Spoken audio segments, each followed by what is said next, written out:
aujourd'hui, il est destiné au tronc commun technique de la matière sciences d'ingénieur. Donc on va voir ensemble quelques activités de la chaîne d'information. Donc premièrement, l'activité numéro 1. Donc la question, c'est de recopier les mots ci-dessus dans un tableau à 2 colonnes, les capteurs et les actionneurs.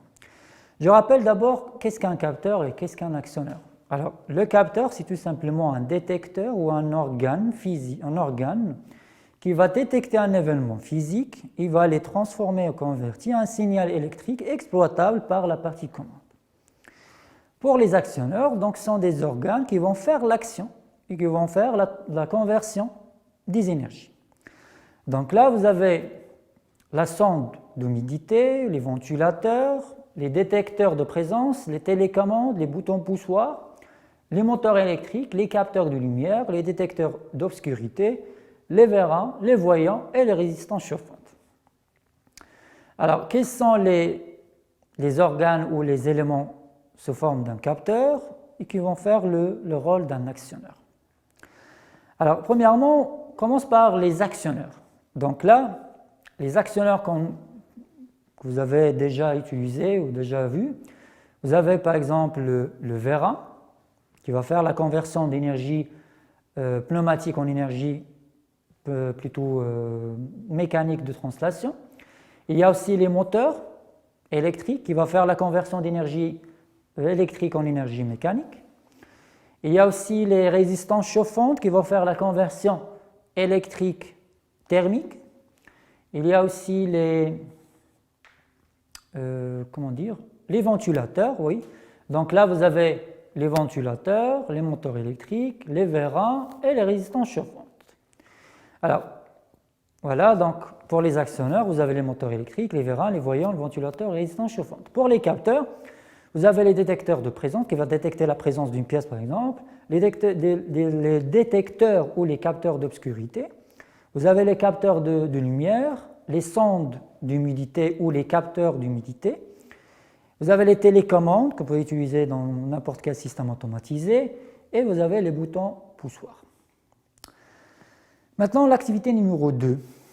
Donc, pour cette activité-là, vous avez 3 questions. Premièrement, il faut donner les symboles de capteurs de proximité inductifs et photoélectriques. Deuxièmement, il faut citer 3 types de capteurs avec contact. Et finalement, il faut compléter l'actigramme d'un capteur de proximité suivant. Alors, on va commencer d'abord par les capteurs inductifs et photoélectriques. Alors, pour le symbole, pour les capteurs qui sont inductifs, donc il faut faire par exemple un carré comme ça, avec cette forme ici, avec une inductance, par exemple là, et avec un interrupteur. Donc là, c'est un capteur qui est inductif. Deuxièmement, le symbole des capteurs qui sont photoélectriques. Alors pour les capteurs photoélectriques, donc toujours à peu près la même structure comme ça, mais là il faut ajouter une petite diode électroluminescente. Donc là, c'est un capteur ou détecteur photoélectrique.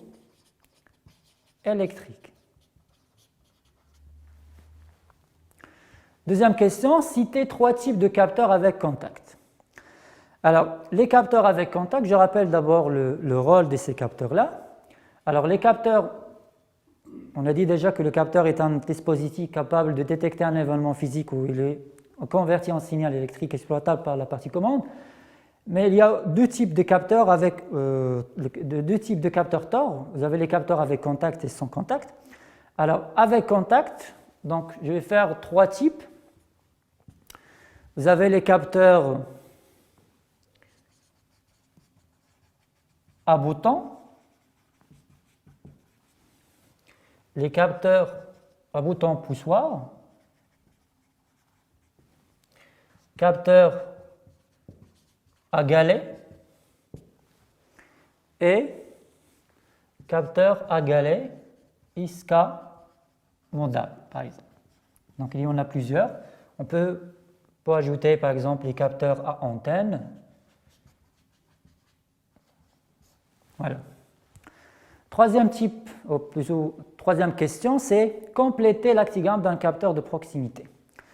Alors, qu'est-ce qu'un capteur de proximité? Donc là, vous avez l'actigramme d'un capteur de proximité. Alors, capteur ici de proximité. Le rôle de ce capteur-là, c'est de détecter un événement physique. Donc la matière d'œuvre d'entrée, ce sera plutôt une grandeur physique. Et là, la matière d'œuvre sortante, ce sera grandeur, ou plutôt grandeur ou signal électrique exploitable par la partie commande. Et n'oubliez pas, bien sûr, ici les types de commandes qu'on peut utiliser. Voilà, donc là c'est pour l'activité numéro 2. Maintenant, l'activité numéro 3, donc ce sont des questions sous forme de QCM. Alors la première question, c'est identifier le type des capteurs. Comme vous voyez dans la figure, quel est le type de ces capteurs? Est-ce qu'il s'agit d'un détecteur capacitif, d'un interrupteur à lampe souple, d'un interrupteur de position, d'un détecteur de photoélectrique ou détecteur inductif? Donc, comment savoir? Donc, soit par la figure directement, soit à partir de symboles. Donc, si on voit cette figure-là, on va voir ici que c'est un capteur, plutôt un détecteur ou un capteur à proximité, mais c'est pas à proximité, mais il est avec contact. Donc là, il s'agit, la première question, c'est un détecteur, voilà, donc c'est un interrupteur de position. Donc là, c'est un interrupteur qui va faire la détection des positions. Deuxièmement, identifier dans la liste les capteurs des détecteurs sans contact avec l'objet à détecter. Plusieurs réponses sont possibles. Alors dans cette question-là, il faut détecter, il faut donner les capteurs et détecteurs qui sont sans contact avec l'objet. Alors vous avez les interrupteurs de position, les détecteurs photoélectriques système barrage, détecteurs inductifs, capacitifs, à lampe souple et détecteurs photoélectriques de proximité. Alors pour les interrupteurs de position, sont des contacts, ou plutôt sont des détecteurs avec contact. Donc là, non, donc il faut donner juste les capteurs qui sont sans contact. Les détecteurs photoélectriques sans système barrage, oui, c'est un capteur ou détecteur qui est sans contact. Troisième type, c'est un détecteur inductif. Alors, les détecteurs inductifs sont des capteurs sans contact. Même chose pour les détecteurs capacitifs. La même chose pour les interrupteurs à lampe souple. Et la même chose pour les détecteurs photoélectriques de proximité. Donc, la réponse à cette question, quels sont plutôt les capteurs détecteurs sans contact? Vous avez les détecteurs photoélectriques système barrage, inductifs, capacitifs, ILS et photoélectriques.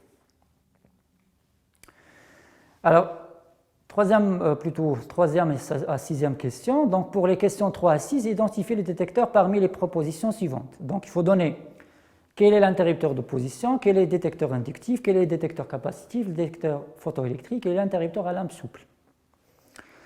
Alors là, on va commencer par le premier, le capteur numéro 3. Donc là, il s'agit d'un symbole d'un détecteur capacitif que vous avez là, en exemple, ou plutôt le schéma d'un condensateur. Donc il s'agit d'un détecteur capacitif. Le numéro 4, il s'agit d'un détecteur à lampe souple. Troisièmement, c'est un détecteur inductif. Et finalement, c'est un interrupteur, ou plutôt détecteur photoélectrique. Septièmement, identifier les détecteurs photoélectriques. Alors, laquelle des trois? C'est un détecteur système barrage, et laquelle c'est un système réflexe et laquelle c'est un système de proximité. Alors, le numéro A, là, c'est un détecteur avec, oui, c'est un détecteur avec réflexe. Alors, le numéro A, c'est un détecteur photoélectrique système réflexe. B, c'est un système photoélectrique système barrage. Oui, vous voyez ici qu'il y a l'émetteur et le récepteur. Et finalement, les détecteurs photoélectriques système proximité, c'est le numéro 6. Huitième question, identifier les détecteurs photoélectriques. Alors, quels sont les détecteurs photoélectriques système barrage, quels sont les détecteurs photoélectriques système réflexe et quels sont les détecteurs photoélectriques système proximité? Alors ici, vous avez le numéro A, le numéro B et le numéro C. Donc je vais commencer par le numéro B. Pourquoi? Puisque vous avez deux types de... Donc là, vous avez un émetteur et un récepteur. Donc une fois que vous voyez un émetteur avec un récepteur, donc c'est un système barrage. Le deuxième, c'est un système avec réflexe. Donc on aura ici sous forme d'un miroir, donc le numéro A. Le troisième, détecteur photoélectrique système proximité, ça sera le numéro C.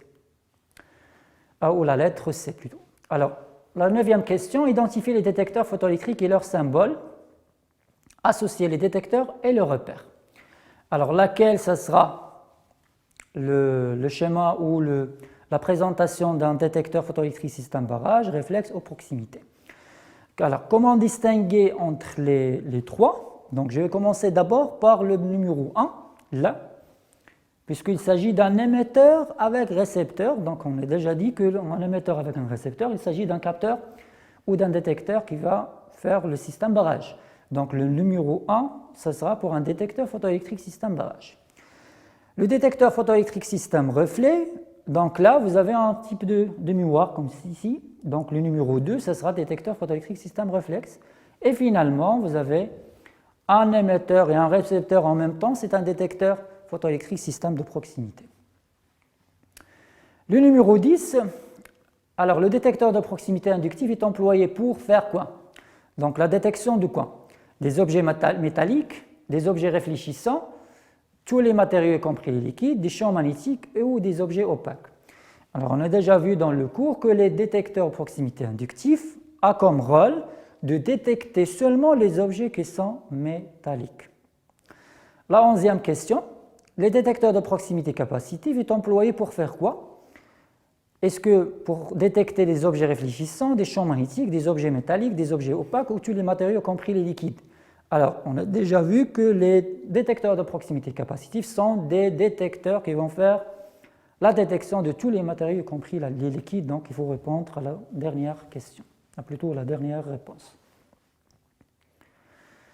Maintenant, la deuxième question, le détecteur de proximité LS est employé pour la détection. Est-ce que, pour faire tous les matériaux, y compris les liquides, la détection des objets métalliques, des objets réfléchissants, des champs magnétiques ou des objets opaques? Alors, est-ce qu'il va détecter tous les matériaux, y compris les liquides? Non. Alors, est-ce qu'il va faire des objets qui sont métalliques? Non. Des objets réfléchissants? Non. Alors, des champs magnétiques? Oui. Donc là, il s'agit d'un détecteur qui va faire détecter les champs magnétiques. 13e question, sont les détecteurs photoélectriques système proximité est employé pour la détection de quoi? Est-ce que des objets réfléchissants, des matériaux, des champs magnétiques, des objets opaques ou des objets métalliques? Alors, pour les détecteurs photoélectriques système proximité, donc il va détecter des objets qui vont faire quoi? Alors, les objets qui sont... Alors, est-ce que les objets qui sont réfléchissants, tous les matériaux compris, donc là, pour les photoélectriques, sont pour faire les capteurs, donc il va détecter tous les objets qui sont réfléchissants, donc qui réfléchissent, donc les objets qui sont réfléchissants. 14e question, dans son filet détecteur permettant de détecter la présence des pastilles en matière plastique. Alors, qu'est-ce qu'il va détecter ça? Donc, détecteur photoélectrique système barrage. Est-ce qu'on va utiliser système barrage, interrupteur de position, etc. Alors là, qu'est-ce que vous voyez? C'est le schéma, ou plutôt le symbole de quel type de capteur?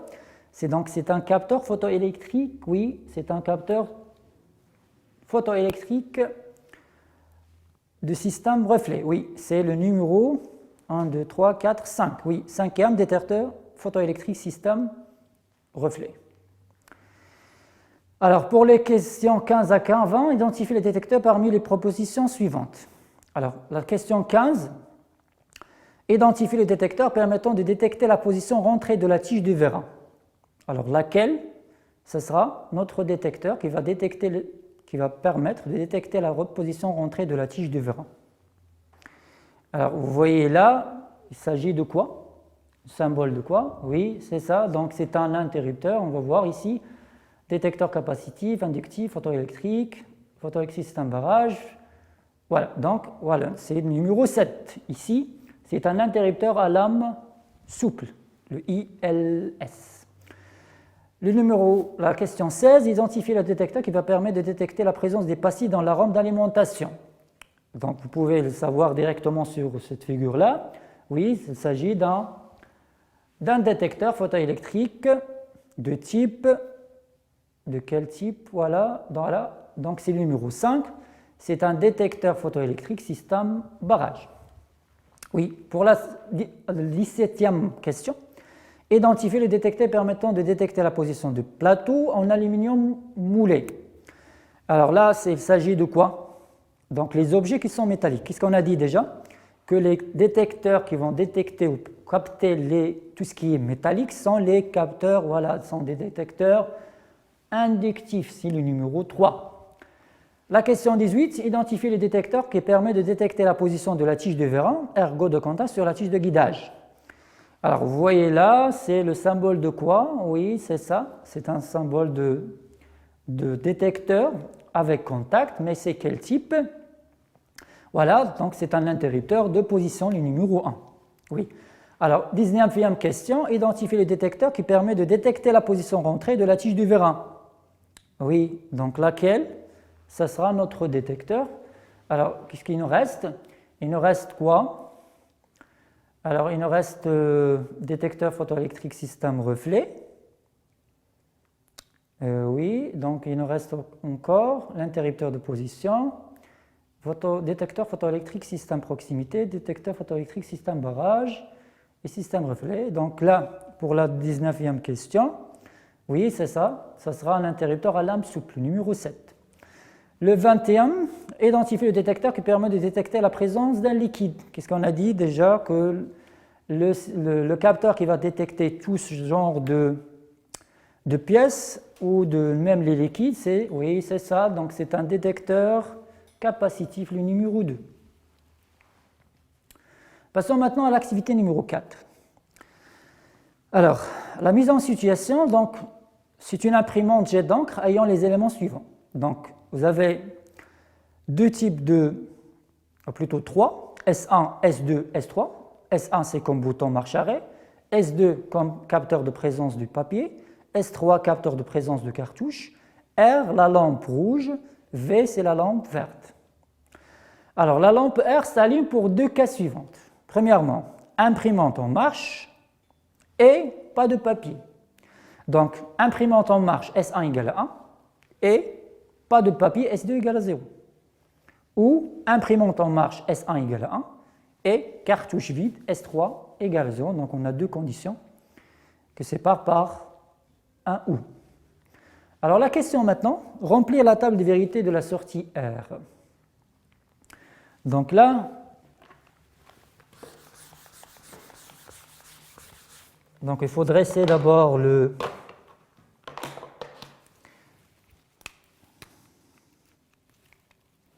la table de vérité. Donc là, la table de vérité, vous avez trois entrées. Le S1 qui est donc le S3 qui est le MSB, S2 et S1. Et là, vous avez la sortie R. Voilà. Donc, puisque vous avez 3 bits, on aura combien de combinaisons possibles? On aura 2 à la puissance 3 qui est égal à 8. Oui, donc 8 combinaisons possibles. Donc, on aura 1, 2, 3, 4, 5, 6, 7 et 8. Donc, les étapes possibles, donc on va commencer par 0, 0, 0 et on finit par 1, 1, 1. Alors, pour le S3, donc on va faire 0, 1, 0, 1, 0, 1, 0, 1. Le S2, 0, 0, 1, 1, 0, 0, 1, 1. Et le S1, c'est 4, 0, 4, 1. Alors, je reviens maintenant à notre R. Alors, R s'allume lorsque l'imprimante en marche, donc S1 égale à 1, et pas de papier. Donc, il faut que S1 égale à 1 et S2 égale à 0. Alors, on est dans quel...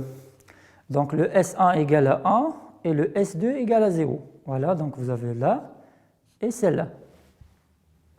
Voilà, donc ici vous avez un 1 et là vous avez un 1.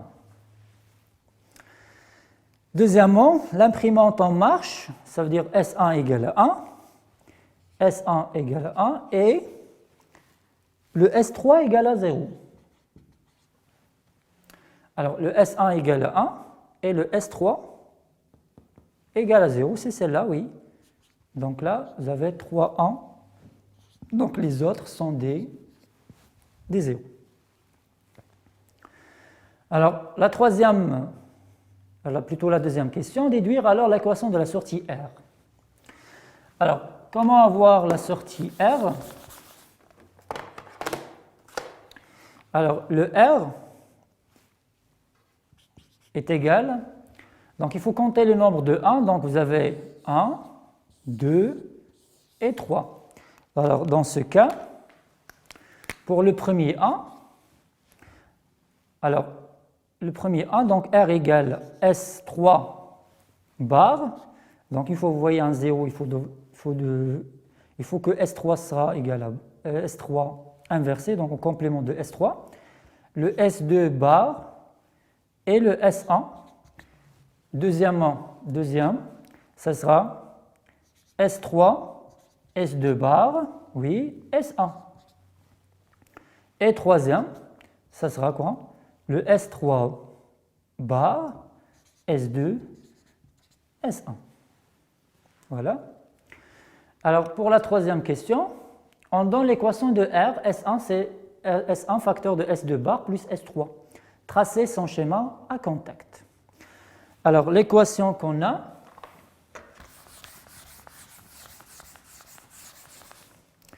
l'équation est donnée par R égale S1, S2 bar plus S3 bar.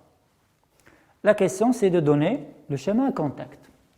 Alors, je rappelle, pour les schémas à contact, il y a deux types d'associations. Il y a l'association en série, par exemple ici AB, et là vous avez la lampe L. L, dans ce cas, égale à A fois B. Et vous avez l'association qui est en parallèle.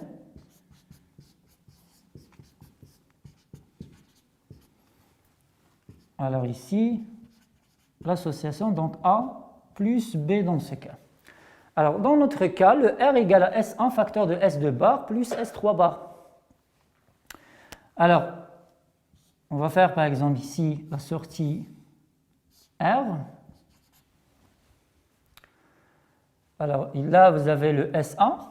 Oui, donc S1, il est produit avec quoi? Avec S2 bar. Donc là, on va faire l'association en parallèle de S2 bar. Donc là, S2 bar, on va les symboliser par un interrupteur qui est fermé. Et là, vous avez un S3 bar. Voilà, donc le R, c'est S1 fois S2 bar plus S3 bar. Et n'oubliez pas ici les deux alimentations des deux bornes, le plus et le moins. La deuxième question, établir le logigramme de la sortie R. Donc dans ce cas, quel est le logigramme de cette équation R égale à S1 facteur de S2 bar plus S3 bar? Alors, pour le logigramme, je rappelle déjà les formes de base qu'on a vues déjà au cours. Donc, on va utiliser le symbole européen. Donc là, vous avez le symbole de oui. Alors, ici, S égale à 1. Donc là, c'est l'opérateur oui. L'opérateur non. Alors, S égale à A bar. l'opérateur, oui, donc là, c'est l'opérateur A fois B. Là, c'est l'opérateur, oui, donc là, c'est S égale à A ou B. Alors, pour notre R, donc on va utiliser 3 entrées. Vous avez le S1, S2 et S3. Alors, le S2 bar plus S3 bar, donc le S1 bar d'abord, il faut utiliser un inverseur. Oui, donc là c'est pour S2. Le S3 bar, un autre inverseur. Donc là il faut utiliser un autre carré pour faire. Donc là on va sortir avec quoi? Avec S3 bar.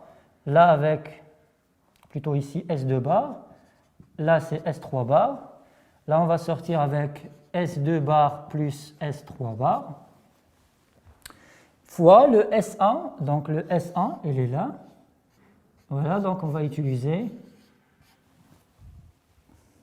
oui, c'est l'opérateur et pour avoir notre R à la sortie. Vous pouvez utiliser les deuxièmes types de normes, c'est la norme américaine, si vous voulez.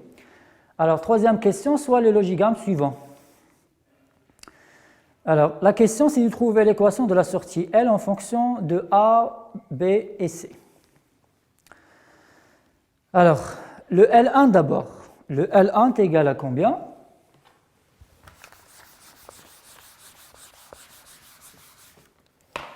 Alors, le L1, oui, donc le L1 est égal à quoi? Oui, donc c'est A bar. Oui, c'est l'opérateur non. Le L2, oui, donc le L2, c'est B bar.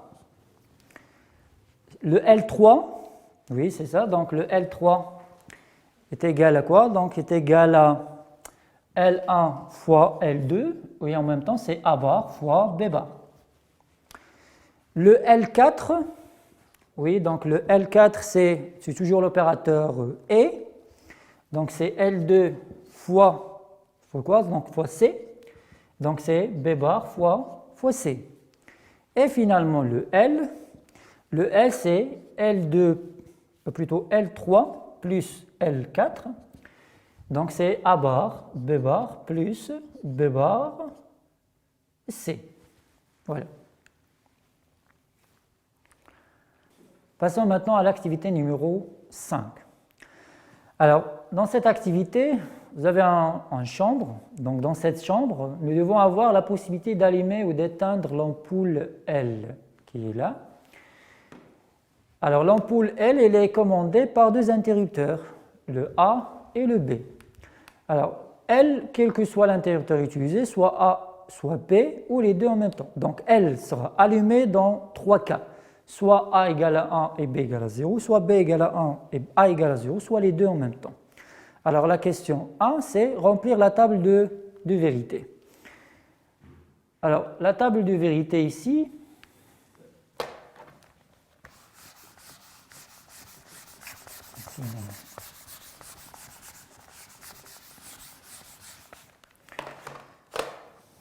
alors pour cette table de vérité, donc vous avez deux entrées. Alors A et B. Donc je rappelle ici vous avez 2 bits, donc on aura bien sûr 2 à la puissance 2, donc 4 combinaisons possibles. Alors là vous avez le L, alors ici vous avez 0, 1, 0, 1 toujours, donc 2, 0, 2, 1. Qu'est-ce qu'on a dit pour le L? Le L sera allumé lorsque B égale à 1, A égale à 0, lorsque B égale à 0 et A égale à 1, et lorsque A égale à B égale à 1, et l'autre, bien sûr, ça sera égal à 0. La deuxième question. Alors, la deuxième question, c'est déduire l'équation de L. Alors, L est égal à quoi? Donc, on a vu ici qu'il y a 3 types, plutôt 3 1 possibles. Donc, vous avez le B, oui, donc le B A bar, plus le B bar A, plus le BA. Voilà. Troisième question, donner un nom à la fonction trouvée. Donc pour donner un nom, donc, il faut simplifier d'abord cette équation. Alors d'abord, le BA bar plus B bar A plus BA, donc que vous remarquez là, on peut factoriser ces deux termes-là par A. Alors B plus B bar, alors je rappelle que B plus B bar égale à 1, donc BA bar plus A fois 1, donc ça sera égal à A. Alors BA bar plus A est égal à quoi? Alors BA bar plus A, qu'est-ce qu'on va faire? Alors là, on va essayer d'ajouter un terme, par exemple AB. Donc, puisque A plus AB, c'est A, je rappelle que A plus AB, c'est A facteur de 1 plus B qui est égal à A, puisque 1 plus B est égal à 1.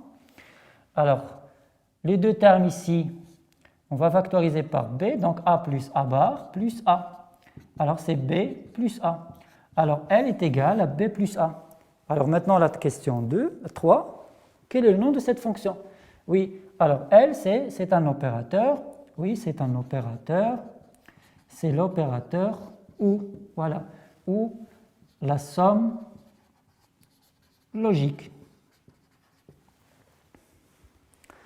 Alors, quatrième question, tracer le schéma contact. Alors, le schéma contact de cette fonction L, alors, puisqu'on a dit, donc là, vous avez la lampe L, les deux bornes, le moins et le plus. Oui, donc l'association, ça sera l'association en parallèle. Voilà. Donc là, c'est A et B. Alors L, ça sera égal à 1 lorsque A égale à B égale à 1 et B égale à 0, ou B égale à 0 et A égale à 1, ou les deux en même temps. Et finalement, représenter le logigramme de l'équation L. Alors, logigramme, c'est tout simplement, on va faire ici A et B. Donc, ça sera donc là, on va utiliser, voilà, C supérieur ou égal à 1, qui va indiquer le L qui est égal à ici à A plus B. Donc là, on va enchaîner dans la deuxième séance pour faire les autres activités. Merci.